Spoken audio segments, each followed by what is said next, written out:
പ്രപഞ്ചം എപ്പോഴാണ് ഉണ്ടായത്? പ്രപഞ്ചം എങ്ങനെയാണ് ഉണ്ടായത്? ഇങ്ങനെയുള്ള വളരെയധികം ചോദ്യങ്ങൾക്ക് ഉത്തരം കണ്ടെത്താൻ ശാസ്ത്രലോകം ശ്രമിക്കാൻ തുടങ്ങിയിട്ട് നാളുകൾ കുറേയായി. ഇതിനെ വിശദീകരിക്കുന്ന ചില തിയറികളെ കുറിച്ച് നമുക്കിന്ന് നോക്കാം.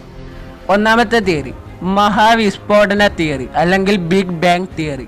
മഹാവിസ്ഫോടന തിയറി പ്രകാരം ഏകദേശം 1500 കോടി വർഷങ്ങൾക്ക് മുമ്പാണ് പ്രപഞ്ചത്തിന്റെ ഉത്ഭവം.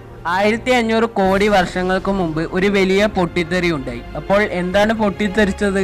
അത്യുഗ്രമായ ഒരു ദ്രവ്യ പിണ്ഡമാണ് പൊട്ടിത്തെറിച്ചത്. ഇത് പൊട്ടിത്തെറിച്ചതോടുകൂടി തന്നെ ദ്രവ്യങ്ങൾ പല സ്ഥലത്തേക്കും തെറിക്കുകയും ചെയ്തു.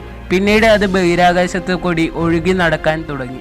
പിന്നീട് ഈ ദ്രവ്യങ്ങളെല്ലാം അകന്നു പോയിക്കൊണ്ടേയിരുന്നു. ഈ ദ്രവ്യത്തിന് വളരെയധികം ചൂടുണ്ടായിരുന്നു. വളരെയധികം ചൂടുണ്ടായത് കൊണ്ട് തന്നെ അത് വ്യത്യസ്ത മൂലകങ്ങൾ ഉൽപ്പാദിക്കപ്പെടുവാൻ കാരണമായി. ചുട്ടുപഴുത്ത അവസ്ഥയിൽ ഉണ്ടായിരുന്ന ഈ ദ്രവ്യം കാലങ്ങൾ കഴിയുന്തോറും തണുത്ത് വരാൻ തുടങ്ങി.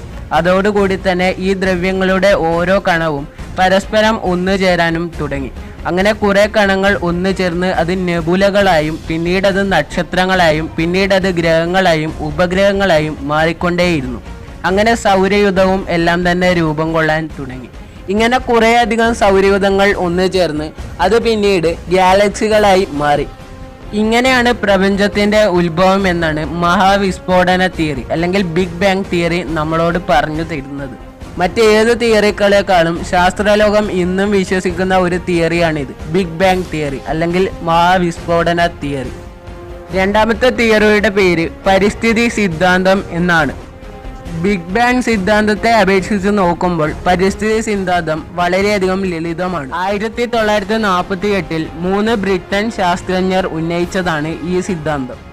ഈ സിദ്ധാന്ത പ്രകാരം പ്രപഞ്ചം ഉണ്ടായതിന് ഒരു പ്രത്യേക സമയമില്ല. ഇന്ന് കാണുന്ന പ്രപഞ്ചം തന്നെയായിരുന്നു എന്നും. പ്രപഞ്ചം എത്ര പ്രകാശവർഷങ്ങൾക്ക് അകയിൽ നിന്ന് നോക്കിയാലും അതുപോലെ തന്നെ ആയിരിക്കും. അതായത് ഈ തിയറി പ്രകാരം പ്രപഞ്ചത്തിന് ഒരു അന്ത്യമില്ല അല്ലെങ്കിൽ ഒരു അവസാനമില്ല എന്ന് പറയാം. അതുപോലെ തന്നെ ഒരു തുടക്കവും ഇല്ല.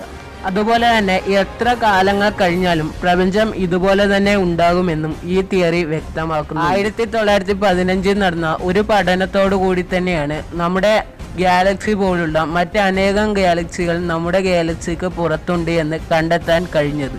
തുടർന്നുള്ള പഠനങ്ങളിൽ നിന്നും പ്രപഞ്ചം വികസിക്കുന്നുണ്ട് എന്നും കണ്ടെത്താൻ കഴിഞ്ഞു. ഇനി മൂന്നാമതായി മറ്റൊരു തിയറി കൂടി ഉണ്ട്. അതെന്താണ് എന്ന് വെച്ചാൽ ദൈവങ്ങൾ വരികയും ദൈവങ്ങൾ പ്രപഞ്ചം സൃഷ്ടിക്കുകയും ചെയ്തു എന്നാണ് ആ തിയറി.